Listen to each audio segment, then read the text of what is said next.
18 எல்லாரும் எடுத்துக்கொள்ளுங்கள். சங்கீதங்களின் புஸ்தகம் 18ஆம் சங்கீதம்.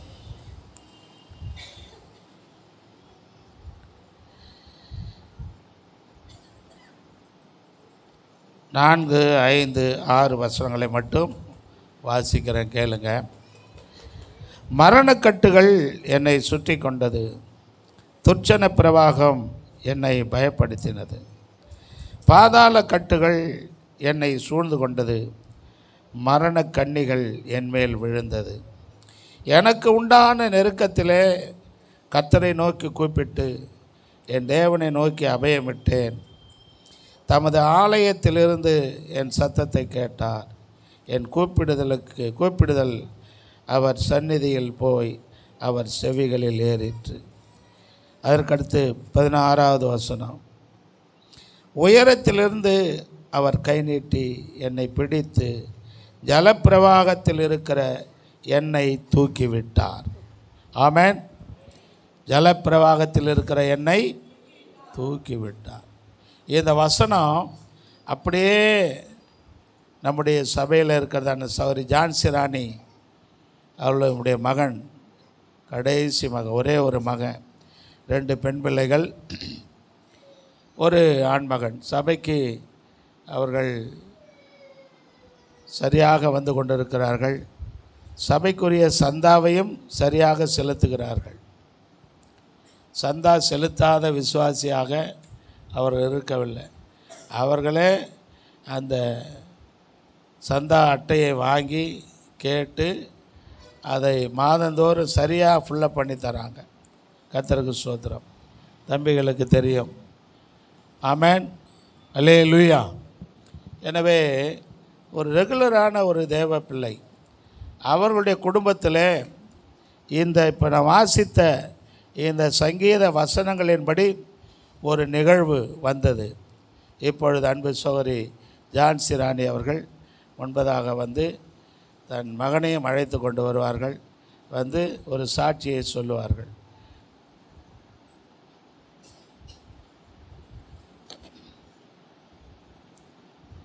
அவங்களுக்கு மைக் கொடுங்க தம்பி.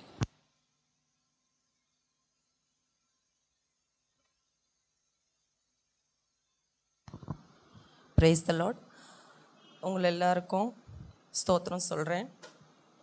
பாஸ்டர் அம்மாவுக்கும் பாஸ்டர் ஐயோவுக்கும் ஸ்தோத்திரம் சொல்கிறேன். எனக்கு வந்து தமிழ் சுத்தம் தெரியாது, ப்ளீஸ் அட்ஜஸ்ட் பண்ணிக்கோங்க. ஏன்னா I want to share my testimony with all of you, with all my family members, church members. ஏன்னா இது வந்து என் பையன் பற்றி தான் நான் சொல்ல வரேன். எனக்கு சாட்சியம் சொல்கிறது எப்படி சொல்ல முடியும் கூட தெரியாது. இது ஃபஸ்ட்டு டைம் நான் தமிழில் சொல்கிறேன். தெலுங்கில் ஒரு வாட்டி சொல்லியிருக்கேன் ஏற்கனவே. I'm sorry to say I don't know fluency Tamil. Please கொஞ்சம் அட்ஜஸ்ட் பண்ணிக்கோங்க. இது 12th February நடந்துச்சு. ஸ்கூலில் வந்து பசங்களை கூட்டின்னு வந்தேன் வீட்டுக்கு கூட்டின்னு வந்த உடனே இவனை ஒரு 5 minutes அப்படியே டிவி பார்க்குறான் பசங்க கூட உட்காந்து வீட்டில்.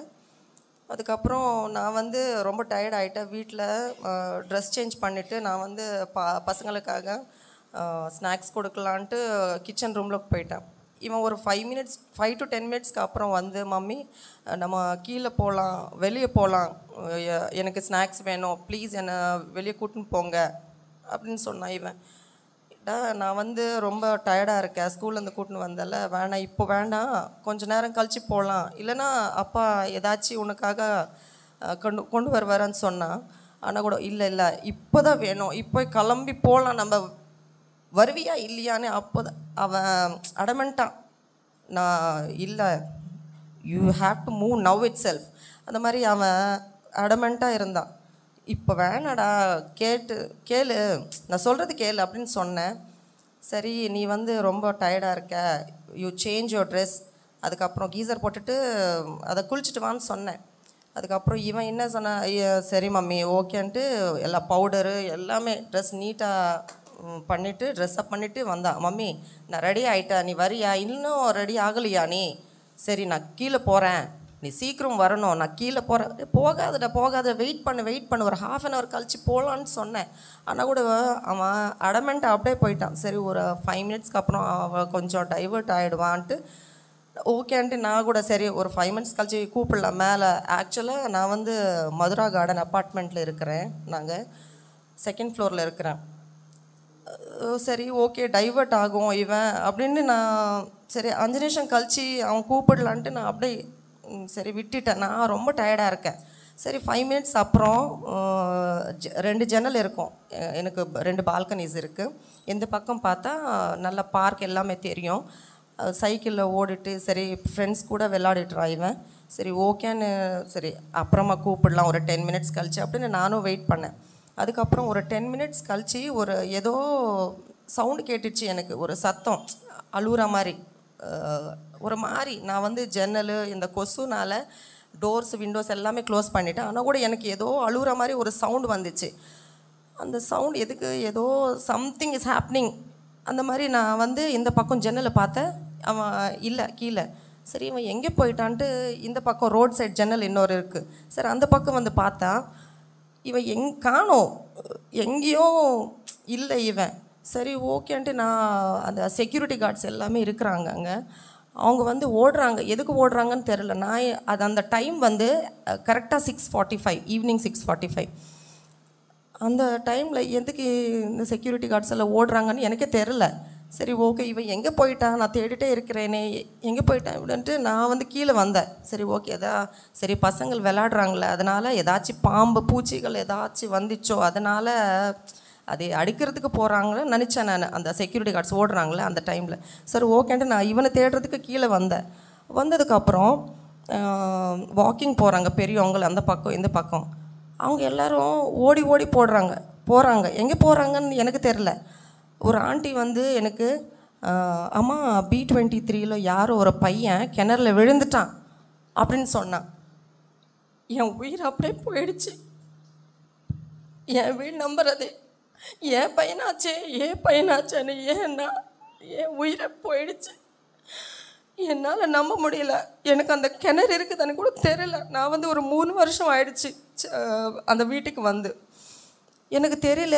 சில பேர் கூட தெரியாது அந்த கிணறு இருக்குதுன்னு கூட தெரியாது. அந்த கிணறு எப்படி இருக்குதுன்னா அது சின்ன கிணறு பாதி மூடிடுச்சு. அந்த சிமெண்ட் பாதி மூடிடுச்சு. இன்னொரு பாதி வந்து அந்த கொசு வலை இருக்குங்கள அந்த மேலே போட்டிருக்கு. இங்கே கிணறு எதுக்கு இருக்குதுன்னு எனக்கே தோணலை. யாருக்குமே தெரியாது. திடீர்னு ஓடுறாங்க அந்த பக்கம் இந்த பக்கம். நான் ஓடிட்டு ஒரே சத்தம் என்னாச்சு என் பையன் தான்ட்டு நான் அப்படியே ஓடிட்டேன். கீழே பார்த்தா ஒரு 50 to 60 feet இருக்குது அது கிணறு. உள்ள ரொம்ப தண்ணி இருக்குது, ஃபுல்லாக தண்ணி. எனக்கு எவ்வளோ பயந்துட்டேன் என்னால் சொல்ல முடியல. என் உயிரை போயிடுச்சு. அவன் அப்படியே பிடிச்சிட்டான். 2 கால் எக்ஸ்பேண்ட் பண்ணிட்டு அப்படியே இருந்தான். என்னால் முடியல. ஏண்டா இங்கே எதுக்கு வந்த இவன் எதுக்கு இங்கே வந்தான்னு எனக்கே தெரியல. அதுக்கப்புறம் அம்மா நீ கவலைப்படாத, அழாத, சவுண்டு பண்ணாத. நீ சவுண்டு பண்ணா இவன் இன்னும் பயந்துடுவான்ட்டு எதுவுமே சவுண்டு பண்ணாமல் அப்படியே அழுது காப்பாதுங்க ப்ளீஸ், என் பையனை காப்பாத்துங்க, அவனு கும்பிடுற ப்ளீஸ் ப்ளீஸ் அண்ணே நான் கெஞ்சி கேட்குறேன். அதுக்கப்புறம் நிம்மதாயிருமா, அவன் நல்லதாக இருக்கிறான். அது அவ்வளோ உள்ளே இல்லை, தண்ணி உள்ளே இல்லை, மேலே தான் இருக்குதுன்னு சொன்னாங்க. ஆனால் கூட எனக்கு நிம்மதி இல்லை. அப்படி தான் சொன்னாங்க அவங்க. ஆனால் தண்ணி இருக்குது, ஏன் நிம்மதி படுத்ததுக்காக அப்படி சொன்னாங்க. சரி ஓகே ப்ளீஸ் காப்பாற்றுங்க, என் பையனை காப்பாற்றுங்க ப்ளீஸ் அப்படின்னு சொன்னேன். அதுக்கப்புறம் அவன் வந்து மம்மி எனக்கு பயமாக இருக்குது, என்னால் முடியல மம்மி, எனக்கு பயமாக இருக்குது, நான் உள்ளே போயிடுறேன் மம்மி, உள்ளே போகிறேன், நான் வரமாட்டேன் மேலேன்னு சொல்கிறான். அதுக்கப்புறம் ஒரு கயிறு ரொம்ப குண்டாக இருக்குது கயிறு, அது ரொம்ப குச்சியாக இருக்குது. அந்த கயிறு குச்சி சின்னது, அந்த தேங்காய் கயிறு உங்களுக்கு எல்லாருக்கும் தெரியும்னு நினைக்கிறேன். அந்த கயிறு உள்ளே போட்டால் சரி ஓகே அந்த கயிறு பிடிடா சொல்லுவோம். அந்த கயிறு பிடிச்ச உடனே மேலே கொண்டு வருவாங்க. கடவுள் உண்மையை சொல்கிறேன், இவனை கூட இருந்து அவரை காப்பாற்றினார். நான் உண்மையாக சொல்கிறேன். இப்போதுக்கு நான் சொல்ல முடியல. அதுக்கப்புறம் போகுது. அதுக்கு அந்த கயிறு கட்டிட்டு உள்ள அப்படியே அப்படியே அப்படியே போகுது, உள்ளே போகுது, அப்படியே உள்ளே போகுது. அது எங்கேயும் நிற்காம உள்ளே போகுது. டேய் சல்லோ, நீ அப்படியே புடிடா, அவங்க கூட்டுன்னு வருவாங்க, மேலே கூட்டுன்னு வருவாங்க, நீ அப்படியே புடியான்னு சொல்கிறேன். மம்மி நான் பிடிச்சா கை விட்டா உள்ளே போயிடுவேன். நான் மம்மி என்னால் முடியல மம்மி, நான் உள்ளே போயிடுறேன் மம்மின்னு சொன்ன அவள் என் உயிரை போயிடுச்சு. கடவுள் எனக்கு கொடுத்த பையன் இவன். எங்கள் வீட்டுக்காரர் உள்ள வேலை செய்கிறாரு, ஆஃபீஸ் வேலை, கம்ப்யூட்டர் வேலை செய்கிறாரு. அவருக்கு என்ன சொல்லணும் அவர் ரியாக்ஷன் எப்படி இருக்கும்னு என்னால் என்ன பண்ணுறதுன்னு தெரியல. அந்த டைம் என் உயிர் போயிடுச்சு. என் ஹார்ட் அப்படியே கடவுளை என்ன இது, எனக்கு எதுக்கு இது நடந்துச்சு அப்படி எவ்வளோ என்னால் இப்போ சொல்ல முடியல உங்களுக்கு. நான் எனக்கு தமிழ் தெரியாது, இன்னும் டீட்டெயிலாக எக்ஸ்பிளைன் பண்ணணுன்ட்டு ஆசையாக இருக்குது. எனக்கு தெரியல, ஆனால் கூட கடவுள் செஞ்ச இந்த காரியத்துக்கா பற்றி நான் சொல்லணும் அப்படின்ட்டு நான் இங்கே வந்தேன். அந்த லேடர் பிடிச்சிட்டு கட்டியாக பிடிச்சிட்டு அவன் மேலே அப்படியே மேலே தூக்கிட்டாங்க. சரி ஓகே, அப்போ தான் எனக்கு உயிர் வந்துச்சு. ஒரு 3 நாள் 4 நாளாக நிம்மதியாக இல்லை வீட்டில். எங்கள் வீட்டுக்காரர் ஒரே அழுறாரு. அது ஞாபகம் வந்து அந்த ஃபுல்லாக ஏன் முன்னாடியே இதெல்லாம் நடந்துச்சு. வீட்டில் ஃபுல்லாக ஒரே நிம்மதியில், நைட்டு தூக்கம் இல்லை, அதே யோசனை வருது எனக்கு. ஒரே யோசனை எப்படி நடந்துச்சு. நேற்று பாஸ்டர்லாம் ப்ரேயர் பண்ணாங்க, ஜெபம் பண்ணாங்க. இவன் ஊழியம் செய்யணும், இவன் பெரிய ஏதோ சம்திங், அது என்ன சொல்லணும், நெக்ஸ்ட் லைஃப் இவனுக்கு ஒரு நியூ லைஃப். அதனால் இவனை ஊழியம் செய்யணும் கண்டிப்பாக. நீங்கள் உங்கள் ப்ரேயர்ஸில் என் ஃபேமிலி பற்றி கூட ஜாயின் பண்ணிவிட்டு ப்ரேயர் பண்ணுங்க. ரொம்ப தேங்க்ஸ். நான் சொல்கிறது உங்களுக்கு புரியுதோ இல்லையோ எனக்கு தெரியல, ஆனால் நான் ஹார்ட்ஃபுல்லாக சொல்கிறேன் உங்களுக்கு. என் பையன் இப்போ இங்கே இருக்கிறாருன்னா கடவுள் தான். அவர் இவனு கூட இருந்து நான் எப்போவுமே ஃபாஸ்டிங் ப்ரேயர் பண்ணுவேன். கடவுளை என் பசங்களுக்கு காப்பாற்றுங்க, நீங்கள் முன்னாடி இருங்க, அவனை கூட இருங்க. அவன் சர்ச்சு கூட வரமாட்டேங்கிறான். சண்டே கூப்பிட்டா கூட மம்மி எனக்கு தூக்கம் வருது, நீ மட்டும் போ அப்படின்னு சொல்லுவான். எனக்கு சர்ச்சுக்கு வந்தால் கூட நான் எப்போவுமே ப்ரேயர் பண்ணுவேன்.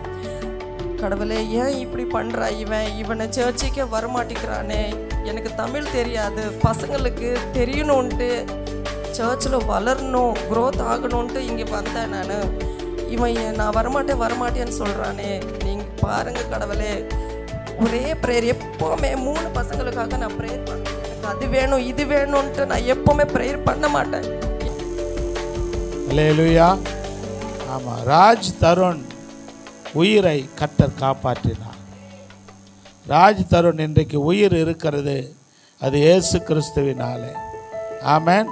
அது சிஸ்டர் சொன்ன ஒரு வார்த்தை, நான் ஏன் சர்ச்சுக்கு வரேன்னா என் பிள்ளைகளை நான் பக்தியில் வளர்க்க விரும்புகிறேன். ஆமென்.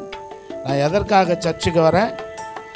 என் பிள்ளைகள் பக்தியில் வளரணும், அவர்கள் பக்தியோடு வளரணும், அவர்கள் ஆண்டவருடைய பிள்ளையாக வளரணும் என்று சகோதரி ஜான்சி ராணி சாட்சி சொன்னார். ஆண்டவருக்குள்ள தன் பிள்ளை வளர வேண்டும் என்று விரும்புகிற அந்த அன்பு மகளுடைய அந்த விருப்பத்தின்படி கர்த்தர் அவர்களை ஆசீர்வதிக்கணும். அதற்கு நன்றியாக இன்றைக்கு அவர்கள் கர்த்தருடைய பிள்ளைகளாகிய நம்ம எல்லாருக்கும் ஒரு ஸ்தோத்திரம், ஆண்டவருக்கு நன்றி செலுத்தி இந்த கூட்டம் முடிந்த உடனே உங்களுக்கு எல்லாருக்கும் ஒரு ஆகாரத்தை அவர்கள் ஆயத்தப்படுத்தி இருக்கிறார். Praise the lord. அல்லேலூயா. இந்த வீட்டில் ஒரு ஸ்தோத்திர கூட்டம் வைக்கணும். ஆனால் சபையிலேயே சபை மக்கள் எல்லாருக்கும் கர்த்தர் எனக்கு உதவி செய்தாரே, என் மகனை தூக்கி எடுத்தாரே, மீட்டு எடுத்தாரே, மரணக்கட்டிலிருந்து என் மகனை விடுதலை ஆக்கினாரே, அதற்காக அன்பு சகோதரர் ராஜேஷ் அவர்களும் சகோதரி ஜான்சி ராணி அவர்களும் சபை மக்கள் எல்லாருக்கும் நீங்கள் தயவுசெய்து எங்கள் நன்றியை நாங்கள் தெரிவிப்பதற்காக சபை மக்களுக்கு நாங்கள் ஒரு உணவு கொடுக்கிறோம் என்று சொல்லி ஒரு ஆகாரத்தை ஆயத்தப்படுத்தி இருக்கிறாங்க. அதனால் கொஞ்சம் லேட்டானால் கூட பயப்படாதீங்க. எல்லோரும் இருந்து ஆண்டவருக்கு நன்றி செலுத்தி அந்த அன்பு குழந்தையை வாழ்த்தி ஆசீர்வதித்து அந்த குடும்பத்தை நீங்கள் ஆசீர்வதித்து அந்த பிள்ளைகளுக்காக நீங்கள் ஜெபிக்கும்படி உங்களை அன்போடு கூட கேட்டுக்கொள்கிறேன். ராஜேஷ் வா, இப்படி Raj Tarun, where is Raj Tarun, come friend. எல்லோரும் உங்கள் கரங்களை இந்த குழந்தைக்கு நேராக நீட்டுங்க. நீங்கள் மாமா, ஜான்சிராணி மாமா, எல்லோரும் இந்த குழந்தைக்கு நேராக கரங்களை நீட்டுவோம், ஜெபம் பண்ணுவோம். இந்த குழந்தையை கர்த்தர் ஆசீர்வதிக்கணும், அவன் நன்றாய் படிக்கணும். அம்மா அவங்க அம்மா ஜான்சிராணி சகோதரி சொன்னது போல் எதிர்காலத்தில் இன் ஃபியூச்சர் அவன் என்ன செய்யணும்? கர்த்தருக்கு ஊழியம் செய்யணும், ஆண்டவருடைய ஊழியத்தை செய்யணும். ஏன்னா மரணத்திலிருந்து அவன் எழுந்து வந்திருக்கிறான். பிரைஸ் தி லார்ட், அல்லேலூயா. ஒருவேளை கொஞ்சம் யோசித்து பாருங்கள், அந்த கிணத்துக்குள்ளே விஷவாயு இருந்திருந்தால் என்ன நடந்திருக்கும்? மூச்சு திணறி குழந்தை இறந்து போயிருப்பான், யாருக்குமே தெரிஞ்சிருக்காது. அவன் அங்கேருந்து பிரைஸ் தி லார்ட், அல்லேலூயா. வேறு குழந்தைங்களானா அப்படியே உள்ளே மூழ்கி போயிருக்கும்.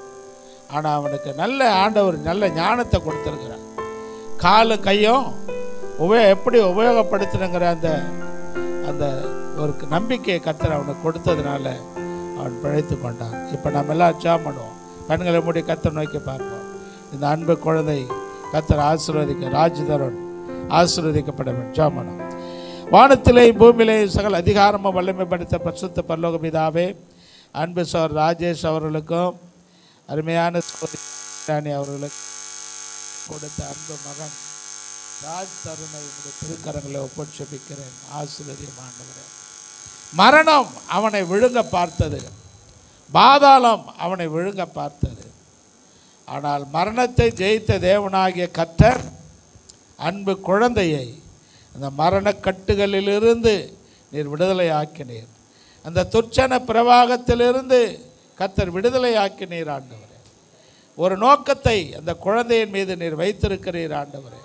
எதிர்காலத்திலே உம்முடைய சித்தத்தை நிறைவேற்றுகிற ஒரு சாட்சியாக, ஒரு ஊழியக்காரனாக அவன் வர வேண்டும் அன்க வைத்தீர். அன்பு சகோதரி ஜான்சிராணி அவருடைய ஜெபம், அவருடைய தாத்தா பாட்டியினுடைய ஜெபம் கர்த்தர் கேட்டீர் ஆண்டவரே. குழந்தையை நீர் மீட்டெடுத்ததற்காக உமக்கு நன்றி. தொடர்ந்து அன்பு குழந்தையை நாங்கள் ஆசீர்வதிக்கிறோம். அவன் சுகத்தோடு பலத்தோடு தேவ ஞானத்தோடு தேவ கிருபையோடு நீடித்த ஆயுசு நாட்களோடு வாழும்படி பிதா குமாரன் பரிசுத்தாவின் நாமத்தினாலே அன்பு குழந்தையை நாங்கள் ஆசீர்வதிக்கிறோம். ஆசீர்வதியும் ஆசீர்வதியும் ஆசீர்வதியும் இயேசுவின் நாமத்தில் பிதாவே, ஆமென் ஆமென். Price the Lord. இப்படி வாப்பா.